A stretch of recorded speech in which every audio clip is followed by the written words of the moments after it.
Bonjour à tous. Aujourd'hui, je nous souhaite pour 2025 une superbe quinzaine de l'agriculture tinctoriale. Alors, c'est quoi la quinzaine de l'agriculture tinctoriale? C'est qu'en fait, très rapidement, au fur et à mesure des épisodes que j'enregistrais avec le podcast, je me suis rendu compte que l'agriculture tinctoriale était vraiment la base au cœur de tout, qu'il y avait une vraie volonté de la relocaliser en France et de la développer, qu'il y avait énormément de difficultés des agriculteurs, peu de communication, peu de considération par les différents institutions, on va dire. Et du coup, j'ai eu l'idée de rassembler tous ces agriculteurs ensemble pour échanger sur ce qu'il faudrait mettre en place. Et je me sentais plus légitime sur ce sujet-là. Étant de formation ingénieur agronome, je me sentais pas complètement larguée. Du coup, j'ai organisé, donc c'était du 18 au 29 mars 2024, la première quinzaine de l'agriculture tinctoriale, qui consistait en conférences tous les midis pendant 15 jours. C'était chaud, mais c'était passionnant de faire intervenir des experts sur différents sujets. Et donc, dans la première session de mars 2025, on a d'abord demandé à Michel Garcia, référent, d'introduire ce qu'il avait pu trouver dans les traités d'agronomie sur l'agriculture tinctoriale. On a reçu le deuxième jour Marie Marquet et son conjoint pour nous parler de l'installation dans l'agriculture, ce qu'il fallait penser, les problématiques qu'on pouvait rencontrer. Et ensuite, on a rencontré le troisième jour les semences et le matériel agricole. Donc, les semences tinctoriales qui sont rares à trouver, comment on fait en gros, si elles sont bio, les quantités qu'on doit obtenir par hectare, etc. Et on a aussi parlé de la mécanisation parce que c'est une agriculture, ok, qu'on peut faire à la main, très bien, mais c'est encore mieux si on peut augmenter les rendements avec des machines compactes, électriques pour le coup, qui passent entre les rangs et qui simplifient le travail des agriculteurs. Et on avait reçu Terratech à cette occasion. Et ensuite, on était rentré dans le cœur des couleurs avec le bleu. Je le répète énormément, mais le bleu, c'est une ressource rare dans la nature, que ce soit minérale ou végétale. Et donc, on a commencé par le bleu avec les plantes indicofères. On a eu Henri-Joseph de Guadeloupe de Phytobocase et on a eu Anne-Sylvie Godot de l'UTA qui, elle, le pratique plutôt pour la partie beaux-arts. Ensuite, on a eu deux acteurs du pastel en France, donc le pastel des teinturiers. On a eu un binôme de Lectour et un binôme du Bleu d'Amiens pour venir comparer entre la culture près d'Amiens et la culture près de Toulouse. Qu'est-ce qui change en fait dans cette culture? Qu'est-ce qu'on apprend? Qu'est-ce qu'on découvre? C'était vraiment passionnant. Ensuite, on est passé sur le rouge, donc le rouge avec la Garance. Et là, on a eu plusieurs invités. On a eu Anne-Sylvie Godot de l'UTA, Cécilia Aguirre de la microferme des Lilas et de la première AMAP en France. On a eu le Chant des couleurs avec Laura et Amandine Roussier. On a eu Stéphanie Égaré de Bretagne. Et on a enfin eu Christine Dingrando d'Érubescence qui travaille la Garance pour en faire un pigment, on va dire, multi-usage et vraiment d'extrêmement bonne qualité. Donc là, c'était intéressant d'avoir le retour d'expérience d'une saison de Garance, de plusieurs saisons de Garance, de travaux plus agronomiques avec Christine Dingrando. C'était vraiment hyper passionnant. Ensuite, on a reçu Greening, Patrick et Isabelle Brenac, pour nous parler des débouchés de la couleur végétale. Parce que on a beau travailler une couleur de qualité, si elle ne trouve pas son débouché, eh ben c'est compliqué. Et en fait, aujourd'hui, c'est ça le problème, c'est que y a comment on va dire, nécessité de trouver des débouchés à cette couleur végétale parce que l'agriculture avance plus vite que les débouchés qui peuvent être trouvés. Quoique, je nuance mes propos parce que vous allez voir prochainement ce qui se trame. Et donc, Patrick et Isabelle Brenac nous ont expliqué les débouchés, ce qui était nécessaire de faire pour rendre un produit à peu près conforme, etc. C'était très intéressant. Ensuite, on est parti sur la partie plus fleurs avec Cécilia Aguirre. Donc, comment on récoltait les fleurs, quelles fleurs étaient éligibles, comment on séchait, comment on installait une cellule de séchage chez soi sur son exploitation, etc., etc. La récolte, enfin, c'était passionnant. On a eu ensuite Dominique Cardon qui est venu nous parler donc de qu'avant qu'on cultive les plantes tinctoriales, on les collectait dans le milieu naturel et elle nous a fait des propositions de plantes qui avant étaient collectées et pourraient être cultivées aujourd'hui. Donc c'était très intéressant, on a découvert des plantes que personnellement je ne connaissais pas.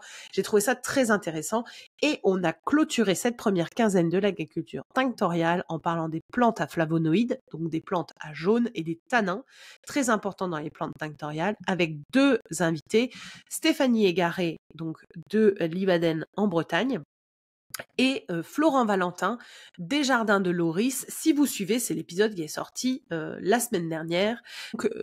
Donc là, on a vraiment balayé toutes les plantes à jaune, les meilleures candidates dans ces plantes par rapport à tel type de projet, les flavonoïdes les plus stables. Le jaune, c'est la couleur qui est quand même le plus répandue dans dans le végétal, donc c'est pas complexe d'en obtenir.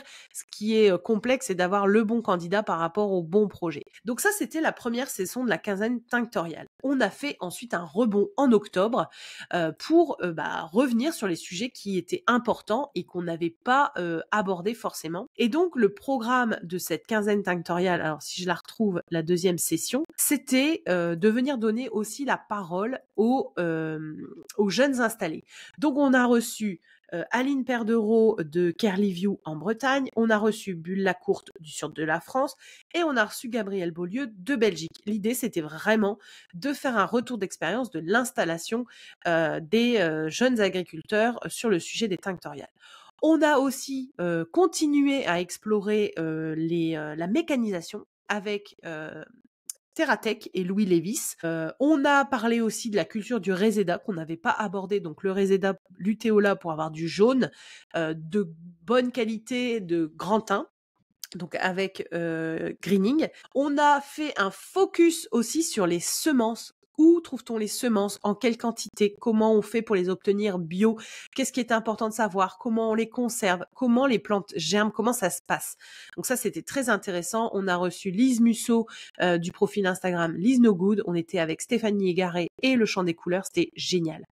Et on a reçu ensuite Best et Bonnard pour venir nous parler des forêts tinctoriales.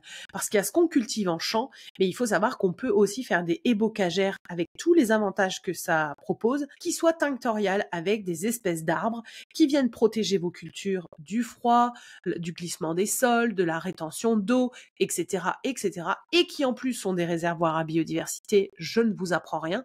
Et donc là, l'idée, c'était de mettre vraiment des noms sur les plantes qu'on pouvait intégrer en haies bocagère ou si on voulait faire de l'agroforesterie en plantant des arbres dans nos parcelles, sachant que les récolteuses mécaniques pour les plantes tinctoriales sont pas non plus des engins énormes. Le plus énorme des engins qui passent sur les champs tinctoriaux, c'est les tracteurs, mais on n'a pas des moissonneuses-batteuses comme pour le blé.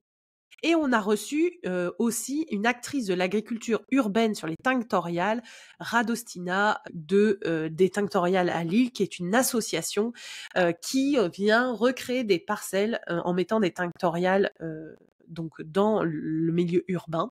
Et on a reçu ensuite, pour clôturer cette deuxième quinzaine, Florent Valentin qui est venu nous parler des différentes cultures tinctoriales, vraiment pour nous en citer d'autres et qu'on ne soit pas que sur les grandes stars et les grands teints, donc à savoir le pastel, l'indigo, la garance et le reseda. Il nous a parlé d'autres plantes tinctoriales qu'on pouvait découvrir. L'idée de la prochaine quinzaine tinctoriale, c'est, j'ai déjà eu des candidatures, donc je suis vraiment ravie.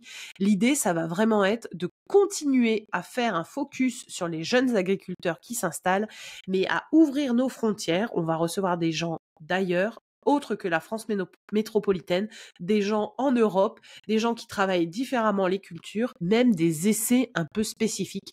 Donc, comme pour le fameux magazine Couleurs végétales, je vous ai proposé quelque chose de simple pour venir poser votre candidature si vous avez envie, vous, d'intervenir sur cette quinzaine de l'agriculture tinctoriale et d'aider nos agriculteurs à soit savoir ce qui peut être intéressant de mettre en culture par rapport à un débouché, soit partager des infos, se mutualiser, s'aider entre eux. Et donc, je vous laisserai sous podcast un lien pour venir déposer vos sujets d'agriculture tinctoriale, de venir vous poser sur une des sessions, sachant que celle de 2025, je l'ai posée sur les dates du 10 au 31 mars 2025 avec des conférences le midi entre midi et 2. Donc pour vous permettre voilà de rencontrer les experts et de venir vous intéresser à la culture des plantes tinctoriales, sachant que j'anticipe les questions qui me sont posées. Oui, si vous cultivez un jardin de plantes tinctoriales, si vous avez une parcelle, etc., oui, vous pouvez bien sûr venir. On parle d'agriculture grande échelle, mais vous pouvez très bien venir pour votre jardin. Et donc, pour participer en tant que spectateur, il faut être membre Patreon. Et pour intervenir, il faut remplir le questionnaire. Je vous mettrai en dessous. J'espère que j'ai été claire. En tout cas, je suis extrêmement ravie des candidatures que j'ai déjà obtenues parce que franchement, je m'attendais pas à ce qu'on ait un renouvellement comme ça des sujets, des techniques, des autres plantes qui sont cultivées. Donc, je suis hyper contente et j'ai hâte de vous retrouver en mars. Belle journée à tous!